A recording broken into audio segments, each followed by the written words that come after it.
తాకట్టులో ఉన్న బంగారానికి తక్షణ విముక్తి. ఈ రోజు మార్కెట్ రేట్ క్యాష్ మీ చేతిలో. శివ గోల్డ్ కంపెనీ, మీ నమ్మకానికి మా హామీ. Hi, welcome to I dream.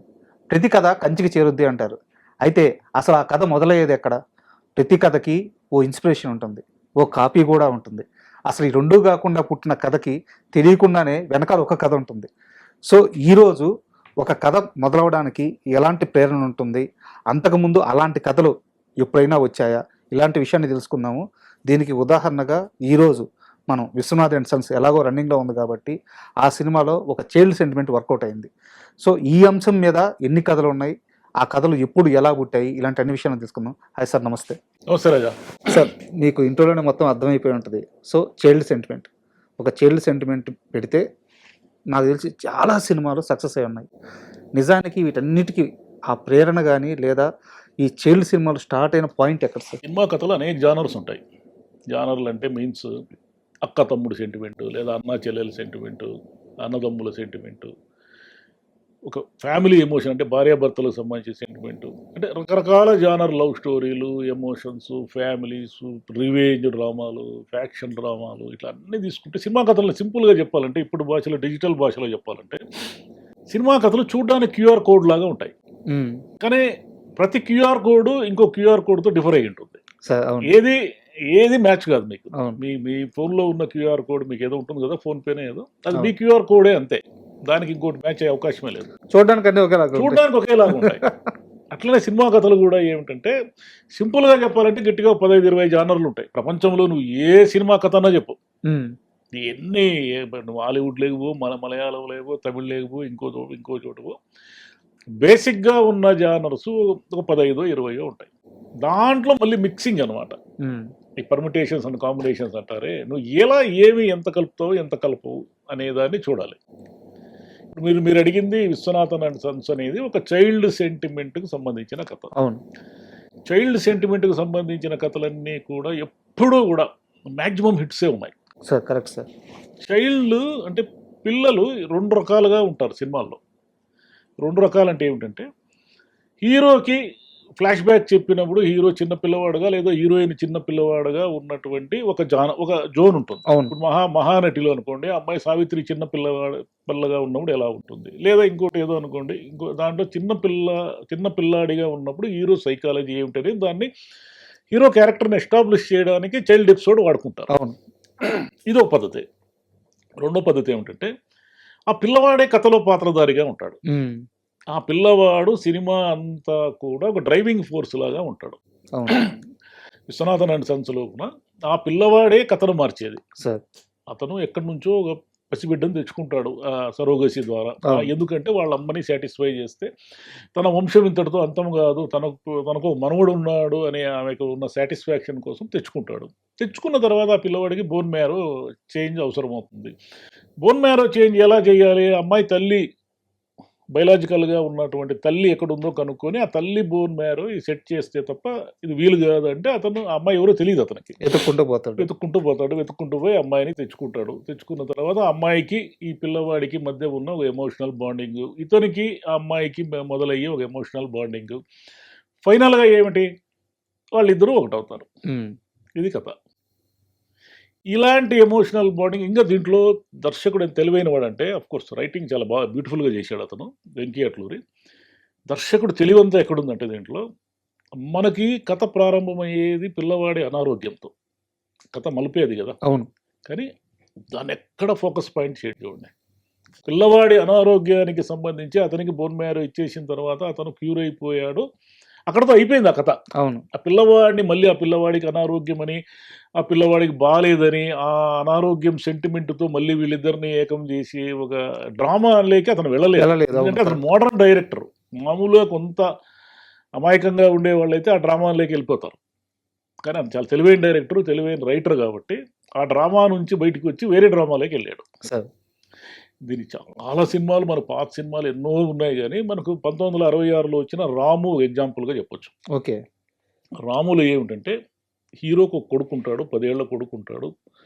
Hero భార్య కొన్ని కారణాల వల్ల అగ్ని ప్రమాదం అంటే ఒక దొంగ చేసిన పనికి, ఒక బందిపోటు చేసిన పనికి చనిపోతుంది. చనిపోయిన తర్వాత ఆ పిల్లవాడికి నోరు రావాలని అతను ఎక్కడికో వెళుతూ ఉన్నప్పుడు మధ్యలో కొన్ని కారణాల వల్ల జమున ఇంట్లో ఉండాల్సి వస్తుంది. జమునకి ఆ పిల్లవాడితో బంధం ఏర్పడి ఇతనికి పెళ్ళయి 10 ఏళ్ల పిల్లవాడి తండ్రి అయినప్పటికీ ఇతన్ని ప్రేమిస్తుంది ఆమె. సార్. అది బాండింగ్, అది ఎమోషనల్ లవ్ జర్నీ అది. అలాగే మీరు ముందానాయి ముడిచ్చు భాగ్యరాజ గారు, తెలుగులో చంద్రమోహన్ జంధ్యాల గారు చేశారు. సార్. ముందానాయి ముడిచులో కూడా ఏమిటి, ఒక పిల్లవాడు ఉంటాడు, ఆ పిల్లవాడి తండ్రిని ఆమె ఇష్టపడుతుంది. ఇష్టపడిన తర్వాత ఆ పిల్లవాడికి తల్లిగా అంటే ఇతను ఎందుకు మళ్ళీ పెళ్లి చేసుకోవడంటే ఆ పిల్లవాడికి వచ్చే తల్లి చూస్తుందో లేదో ఎలా ఉంటుందో అనేది భయం ఉంటుంది కాబట్టి వాళ్ళిద్దరి మనీ కలపడానికి ఒక చిన్న బిడ్డ ఒక డ్రైవింగ్ ఫోర్స్గా ఉపయోగపడతాడు. సంతోషంలో కూడా ఇదే కథే.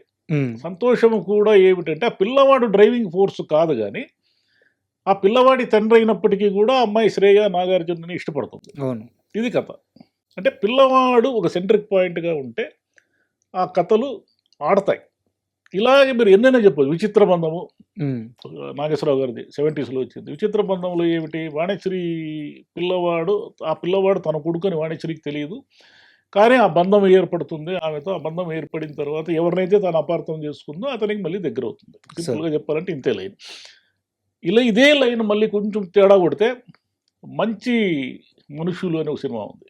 అదేమిటి, మన శోభన్ బాబు గారు మంజుల, దాంట్లో కూడా సేమ్ విచిత్ర బంధంలో ఏమైతే ఈ పాయింట్ ఉందో, ఒక పిల్లవాడి పాయింట్ ఉందో, ఇదే పాయింట్ మీద అది కూడా నడుస్తుంది. అమ్మాయికి తెలియదు వాడు తన కొడుకే అది, కానీ ఆ పిల్లవాడికి దగ్గర కావడము, ఆ పిల్లవాడు ఒక డ్రైవింగ్ ఫోర్స్. దీన్ని కొంచెం ట్రాజిక్ వైపు తీసుకోపోయాను అనుకో, కామెడీ, ఎమోషను, ఫ్యామిలీ ఇదంతా ఓకే. ఇదే కథనే కొంచెం నువ్వు వేరే రూట్లో సోషల్ ఇష్యూగా తీసుకెళ్తే మనుషులు మారాలి. మనుషులు మారాలి అనే సినిమాలో ఒక తల్లి తన 3 బిడ్డలకి అన్నం పెట్టలేక ఆకలికి ఏడుస్తూ ఉంటే ఏం చేయాలో తెలియక విషయం పెట్టి చంపేస్తుంది. ఈ ఈ సినిమాని చూసి అసలు మగవాళ్ళకి టికెట్లు ఇచ్చేవాళ్ళు కాదు. 60s వచ్చిన ఈ సినిమా ఆడవాళ్ళు ఏడ్చి ఏడ్చి ఏడ్చి ఖర్చీపులు ఫ్రీగా ఇచ్చేవాళ్ళు ఈ సినిమాకి. మనుషులు మారాలి అనే సినిమాతో ఊర్వశి శారద ఎంత పెద్ద నటి అయిపోయినా అంటే ఆమె మళ్ళీ తర్వాత తన జీవితంలో ఎప్పుడు కూడా వెనక్కి చూసుకోలేదు, అంత పెద్ద నటి అయిపోయారు ఆమె. శారద గారు చేశారు ఈ రోల్. ఇది మాతృదేవోభవకి, మాతృదేవోభవ నెక్స్ట్ వర్షన్ సేమ్ ఇదే. మాతృదేవోభవలో ఏమిటి, అడాప్టేషన్కి ఇస్తుంది ఆ తల్లి, చంపేయకుండా. ఆ రోజుల్లో చంపడం అనేది అది మనుషుల్ని భయపెట్టింది. అంటే పిల్లలకి విషం ఇచ్చి తల్లి చంపింది అంటే ఏమిటి, అంత పరిస్థితులు ఎందుకు వచ్చాయి ఆమెకి? అసలు ఈ సొసైటీ ఏం చేస్తూ ఉంది? ఈ సొసైటీలో అసలు మనుషులు అనేవాళ్ళు ఉన్నారా? ఒక తల్లి పిల్లలకి విషం ఇచ్చి చంపుతూ ఉంటే ఆ తల్లిని సేవ్ చేసేవాడు ఈ సొసైటీలో లేనే లేడా అనే ఒక క్వశ్చన్ అది. అది సూపర్ డూపర్ హిట్ అది. ఆ సినిమా దెబ్బకి ఆ టైంలో వచ్చిన సినిమాలన్నీ గాలికి వెళ్ళిపోయినాయి. ఆ రేంజ్ హిట్ అది. అయితే ఇదంతా కూడా ఒక ట్రాజడీకి తీసుకెళ్తే చైల్డ్ సెంటిమెంట్ని ఒక ట్రాజడీ వైపు నడిపిస్తాయి. చైల్డ్ అనే ఎమోషన్ పెట్టుకొని మాస్ వైపుకి వచ్చిన సినిమాలు ఏంటి సార్? పసివాడి ప్రాణం. పసివాడి ప్రాణంలో ఏమిటి, ఆ పిల్లాడికి ఏదో ప్రమాదం పొంచి ఉంది. చిరంజీవి గారికి ఒక సందర్భంలో ఆ పిల్లవాడి దగ్గర అవుతాడు. అతనికి కూడా తెలియదు ఆ పిల్లవాడి ప్రాణాలకు ప్రమాదం ఉందని. తెలిసిన తర్వాత ఆ పిల్లవాడిని అట్ వాట్ కాస్ట్ కాపాడడానికి డిసైడ్ అవుతాడు. దాంట్లో క్రైమ్ ఉంటుంది, యాక్షన్ ఉంటుంది, ఎమోషన్ ఉంటుంది, అన్నీ ఉంటాయి. పిల్లవాడు నార్మల్గా ఉంటాడు. ఆ పిల్లవాడి చుట్టూ తిరిగే కథ. ఆ రోజుల్లో విజయశాంతి గారు సూపర్ పాటలు, చిరంజీవి గారిని టాప్ తీసుకెళ్లిన సినిమాల్లో ఇది ఒకటి పసివాడి ప్రాణం. అంటే పిల్లలు తప్పిపోయి ఒక డిటెక్టివ్ నెరేటివ్లో వెళ్ళిన సినిమాలు ఉన్నాయి సార్. అవి కూడా బంగారు పాప అనే సినిమా ఉంది. బంగారు పాప అనే సినిమాని మనం చాలా అద్భుతంగా చెప్పుకోవాలి. ఎందుకంటే బిఎన్ రెడ్డి గారి సినిమా అది. దానికి ఏదో నేషనల్ అవార్డు కూడా వచ్చింది ఆ సినిమాకి. ఓకే. ఇదేమిటంటే దీని ఒరిజినల్ వచ్చి ఇస్లాస్ మెరైనర్ అని ఒక ఇలియట్ నావల్. ఇది ఒక రాక్షసుడు, ఒక రిబెల్ అంటే ఏమిటి, సొసైటీలో వాడు చూస్తేనే భయపడతారు. ఆ ఊర్లో వాడు వస్తున్నాడంటే అందరూ పరారైపోతారు. అలాంటి దుర్మార్గునికి ఒక పసిపాప దొరికింది. దొరికితే అతను నార్మల్గా మళ్ళీ ఆ పసిపాపతో ఉన్న సాంగత్యంతో అతను మంచివాడుగా, మంచి మనిషిగా ఎలా మారిపోతాడు. బంగారు పాప ఈ సినిమా. పాప కోసం అని ఒక సినిమా ఉంది రామానాయుడు గారిది, భలే పాప అని ఒక సినిమా ఉంది. దీంట్లో ఏమిటంటే పిల్లల చుట్టూ తిరుగుతుంది కథ. ఆ పిల్ల ఎక్కడో భలే పాపలో ఏమిటంటే ఆ పిల్ల తప్పిపోయేటట్టు తిరుగుతూ ఉంటుంది. అయ్యో ఈ రకరకాల దొంగలు, దుష్టులు. మీకు మన నాగార్జున గారి అఖిల్ సినిమా ఉంది, సిసింద్రి మరీ చైల్డ్.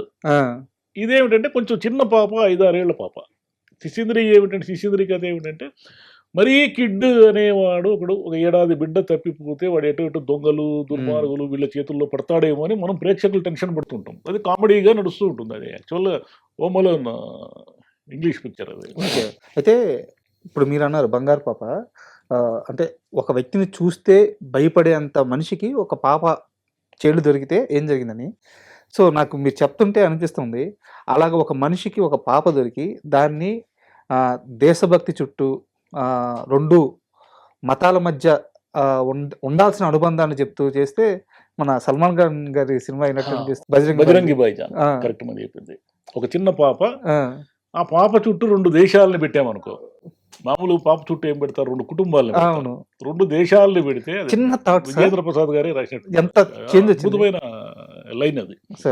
ఒక పాప పరాయి దేశం పాప ఈ దేశంలోకి వస్తే ఇద్దరు కలిసి ఇది 2 దేశాల మధ్య ఒక సామరస్య వాతావరణాన్ని, ఒక అతను ఏమీ తెలియని అతనికి ఏమీ తెలియదు, ఒక ఊర్లో మామూలుగా ఉండే వ్యక్తి ఆ పాపతో అనుబంధం ఏర్పడడం వల్ల ఎంత దూరం పోయాడు, దేశమే వెళ్ళిపోయాడు, దేశం వదిలేసి వెళ్ళిపోయాడు. మంచి కథ అది. అంటే ఒక చిన్న ట్రీట్మెంట్, ఒక చిన్న చేంజ్ వల్ల అసలు ఎంత పెద్ద సినిమా వచ్చిందో చూడండి.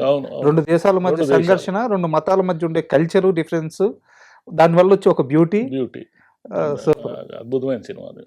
బట్ ఇక్కడ నాకు ఇంకో క్వశ్చన్ ఉంది సార్.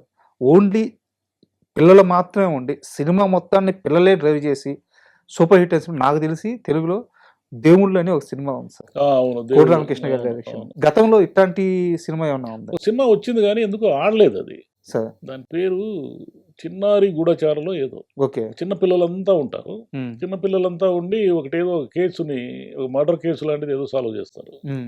70s లో వచ్చింది అది. చిన్న పిల్లల చుట్టూ నడిచే కథ అంజలి. మణిరత్నం బ్యూటిఫుల్, అది పోయిటరీ అది అంజలి. కాకపోతే దాంట్లో ఉన్న నా కంప్లైంట్ ఏమిటంటే ఆ పిల్ల చనిపోవడం ఎందుకో బాధ కలిగించింది. ఒక పసిబిడ్డ మరణం చుట్టూ కథ ఉండడం అనేది కరెక్ట్ కాదు. అంటే ఆ సినిమా కథే అలా నడుస్తుంది. ఆ సినిమా ఏమిటి, బుద్ధిమాంద్యత ఉన్న ఒక అమ్మాయిని ప్రేమించి చుట్టుపక్కల ఉన్న పిల్లలు అనేది కథ అది. కానీ ఎందుకో మణిరత్నం గారు చాలాసార్లు చూశాను ఆ సినిమాని. మణిరత్నం గారి బ్రహ్మాండమైన సినిమాల్లో అంజలి కూడా ఒకటి. కానీ ఎందుకు చనిపోవడం అనేది ఎందుకు కలుపుకోమనేది నాకు. అంటే అది కూడా నచ్చడమే సార్. ఎందుకంటే ఆ సినిమాని, ఆ క్యారెక్టర్ ని మనం ప్రేమించాము, దానికి ఒక విషాదమైన ముగింపు అనేది తీసుకోలేదు. తేడా మనకు అనిపించింది. కానీ సినిమా ఏదో కొంత ఆడినట్టుంది. బంగారు పాపని కొంచెం అట్లా లైన్ అట్లా మార్చి చూడండి, రేపు వచ్చి ఇరుముడి. అవునా? ఆ ట్రైలర్ బట్టి చెప్తున్నా నేను, కథ నాకు తెలియదు. ఆ అమ్మాయి అతనేమిటి చాలా కోపం అతనికి. మనకు ట్రైలర్లో ఏమిటి, రవితేజకి కోపము ఉతికి ఆరేస్తాడు ఎవరినైనా. అలా ఉతికి ఆరేసేవాడు, రోజు మందు తాగేవాడు, తన కూతురు అడిగిందని మాలేస్తాడు. మాలేసిన తర్వాత జరిగే పరిణామాలు ఏంటివి? బంగారు పాపలో ఏమిటి, ఒక రఫ్ అండ్ టఫ్గా ఉన్న తన జీవితాన్ని ఒక పాప ఎలా మార్చింది. ఇరుముడిలో ఏమిటి, సొంత కూతురు తన తండ్రిని నార్మల్గా ఎలా మార్చుకుంది అని ఊరికి అంటున్నాను నేను. ఎందుకంటే మనం ఇంకా సినిమా చూడలేదు కాబట్టి అప్పుడే మనం దాన్ని ఇదే పోయి ఉంటుంది కథ అని చెప్పడం కూడా కరెక్ట్ కాదు. కరెక్ట్. మార్చుకోలేకపోతే తండ్రి చనిపోతే మాతృదేవోభవ, తల్లి చనిపోతే మాతృదేవోభవ, పిల్లలు చనిపోతే మనుషులు మారాలి. మార్చుకోగలిగి సక్సెస్ అయితే ఇరుముడి. అంటే ఇది ఎక్కడ కూడా ఒకరు కాపీ చేశారు, ఒక ఇన్స్పైర్ అయ్యారని కాదు సార్. ఒక కథని ట్రీట్మెంట్, ఒక చిన్న లైన్ దొరికితే దాన్ని మనం ఎలా ట్రీట్మెంట్ చేస్తున్నాము, ఆ లేయర్ ఎలా మారుతుంది, దాని చుట్టూ ఎన్ని ఎమోషన్స్ యాడ్ అవుతున్నాయి అనే ఒక డిస్కషన్ నిజంగా చాలా బాగుంది. అంటే మీరు చెప్పినట్టు ఒక పిల్లవాడు అంటే మనం అంత పిల్లల నుంచి పెద్దవాళ్ళు అయిన వాళ్ళు కదా. సినిమాల్లో కూడా చైల్డ్ ఎపిసోడ్ ఎందుకు చూపిస్తారంటే ఒక క్యారెక్టర్ని ఎస్టాబ్లిష్ చేయడానికి చైల్డ్ ఎపిసోడ్ చూపిస్తారు. చిన్నప్పుడు వీడు ఇలా ఉండేవాడయ్యా, వీడికి చిన్నప్పుడే ఈ బీజాలు పడ్డాయి కాబట్టి పెద్దవాడయ్యాక ఇలా అయ్యాడు అనేది జస్టిఫికేషన్ కోసం చెప్తారు. అట్లనే ఒక పిల్లవాడి క్యారెక్టర్ చుట్టూ కథ తిరిగితే ఆ కథలు అంటే మీరు చెప్పినట్టు కథలు అన్నీ మనకు ఉన్నాయి. మహాభారతం రామాయణంలోనే మనకు కావాల్సిన కథలన్నీ ఉన్నాయి. తర్వాత మనకి ఇప్పుడున్న మనకు విదేశీ సినిమాలన్నీ కూడా కొరియన్ దగ్గర నుంచి అన్ని సినిమాలు మనకు అందుబాటులో ఉన్నాయి, ఓటీటీలో కానీ యూట్యూబ్లో కానీ. కాబట్టి కథ నుంచి ఇన్స్పిరేషన్ తీసుకోవడంలో ఏమీ తప్పలేదు. కానీ అదే కథను యాజ్ ఇట్ ఈజీగా తీస్తేనే తప్పు. ఉమ్, యాక్చువల్గా ఏంటంటే ఆ రోజుల్లో అయితే ఇప్పుడైతే ఏమి చిన్న కాపీ కొట్టినా తెలిసిపోతుంది కాబట్టి ఇప్పుడు తెలిసిపోతుంది. కొంచెం జాగ్రత్తగా ఉన్నారు. పైగా రైట్స్ కాపీ రైట్స్ ఇప్పుడు చాలా కష్టంగా ఉంది. ఒకప్పుడు ఏమిటంటే కాపీ రైట్స్ అనేది పెద్ద తెలియదు ఎవరికి. సోమర్సెట్ మామ ఒక నావల్ రాస్తే దాన్ని తెలుగులో ఒక నావల్గా వస్తే ఆ తెలుగులో ఉన్న నావల్ని సినిమాగా తీస్తే మళ్ళీ ఆ సినిమాని వేరే వేరే భాషలకు రైట్స్ అమ్ముకున్నారు. వాళ్ళు ఒరిజినల్ రైటర్ ఎవరు? సోమర్సెట్ మామ. షేక్స్పియర్ కామెడీ ఆఫ్ ఎర్రర్స్ రాశాడు. కామెడీ ఆఫ్ ఎర్రర్స్ని యాజ్ ఇట్ ఈజ్గా తీసి మళ్ళీ అదే కథని మళ్ళీ కన్నడ తమిళ్లో కూడా అమ్ముకున్నారు. ఉమ్, అది కామెడీ ఆఫ్ ఎర్రర్సే కదా. కామెడీ ఆఫ్ ఎర్రర్స్ అంటే ఏమిటి? ఇద్దరు కవలలు ఉంటారు, వాళ్ళకు సమాంతరంగా ఇంకో ఇద్దరు కవలలు ఉంటారు. ఆ ఇద్దరు కవలలు ఈ ఇద్దరు కవలలు అటు ఇటు అయ్యారు అనుకోండి. ఏమిటి కథ? మామూలు మన రాముడు భీముడు ఇవన్నీ ఏమిటి? ఒక కవల అటు ఇటు అయితే కథ. అవును. ఇద్దరు కవలలు అటు ఇటు అయితే అదే కామెడీ ఆఫ్ ఎర్రర్స్. ఉమ్. అయితే ఎక్కడి నుంచైనా మనం కథను తీసుకోవచ్చు. కానీ మనం ట్రీట్మెంట్ ఏమిటి? మనం 2:30 గంటలు కూర్చోబెట్టామా లేదా? మరీ చౌర్యానికి పాల్పడకూడదు. అదేమిటి, తేనెటీగ ఉంటుంది, అన్ని పువ్వుల్లో నుంచి కొంచెం మకరందం సేకరించి ఒక తేనె పట్టును తయారు చేస్తుంది. ఉమ్, తేనె పట్టుకు నువ్వు ఇది ఫలానా పువ్వు నుంచి వచ్చిన తేనె అని నువ్వు చెప్పలేవు. చెప్పలేదు. కానీ అలా చేస్తే ఎవరికి అభ్యంతరం లేదు. అంతేగాని తేనె పట్టునే లాక్కొచ్చి తేనె పట్టునే నువ్వు లాక్కొచ్చి ఇది నాది అంటేనే డేంజర్. అయితే మీరు ఇందాక ఒక మాట అన్నారు సార్, అంటే చైల్డ్ ఎలిమెంట్ ని కమర్షియలైజ్ చేసి తీసిన సినిమా పసివాడి ప్రాణం అని. నిజానికి చిరంజీవి లాంటి ఒక పెద్ద స్టారు కథలో చిన్నపిల్లోడి కథ అది. అవును అవును. సబ్జెక్ట్ అతను చిరంజీవి గారు కాదు కాదు సబ్జెక్ట్. కాదు. అది నిజంగా ఒక ప్రయోగమే. బట్ అలాగా అప్పటి నెంబర్ 1 స్టార్స్ అంటే ఎన్టీఆర్ గారు కానీ అలాంటి సినిమా ఏమన్నా చేశారా? ఎన్టీఆర్ గారిది చెప్పాక రాము. రాములో ఆ పిల్లవాడే చాలా డామినెంట్గా ఉంటాడు. ఉమ్, ఆ పిల్లవాడు నోరు లేని పిల్లవాడు. కానీ మనము ఆ పిల్లవాడిని చూస్తే జాలి పడుతూ, ఆ పిల్లవాడిని చూస్తే బాధపడుతూ ఉంటాం. ఆ సినిమా రాజ్ కుమార్ అనే ఆయన చేశాడు. సార్ యాక్చువల్ తమిళ సినిమా, ఏవిఎం వాళ్ళు తీశారు. ఈ తెలుగులో రామారావు గారు చేశారు. సార్ కృష్ణ గారు కానీ కృష్ణ గారిది చాలా అద్భుతమైన సినిమా ఉంది. సార్ అది ఏమిటంటే పేరెంటింగ్ మీద. ఉమ్, ఆ రోజుల్లో ఆడలేదు కానీ ఎందుకు మంచి పాటలు ఉంటాయి దాంట్లో. పెద్దలు మారాలి అని ఒక సినిమా ఉంది. ఓకే. పెద్దలు మారాలి అనే సినిమాలో కృష్ణ తన భార్య చనిపోయిందని, తన భార్య చనిపోవడానికి అంటే అవి ఏమిటి డెలివరీలో చనిపోతుంది కానీ ఆ పిల్లవాడే కారణమని ఆ పిల్లవాడిని ద్వేషిస్తూ ఉంటాడు, పుట్టిన ఉమ్, కొడుకుని. ఆ ద్వేషిస్తున్న పిల్లవాడు తండ్రి ప్రేమకై విపరీతంగా తపన పడుతూ ఉంటాడు. ఉమ్, ఈ తపన పడుతున్న ఆ పిల్లవాడు మళ్ళీ తండ్రి ఎలా దగ్గర అయ్యారు అనేది కృష్ణ గారి చాలా అద్భుతమైన సినిమా అది. బట్ అది ఎందుకు ఆడలేదు. సార్ పసి హృదయాలని ఒక సినిమా ఉంది చిన్న పిల్లలది.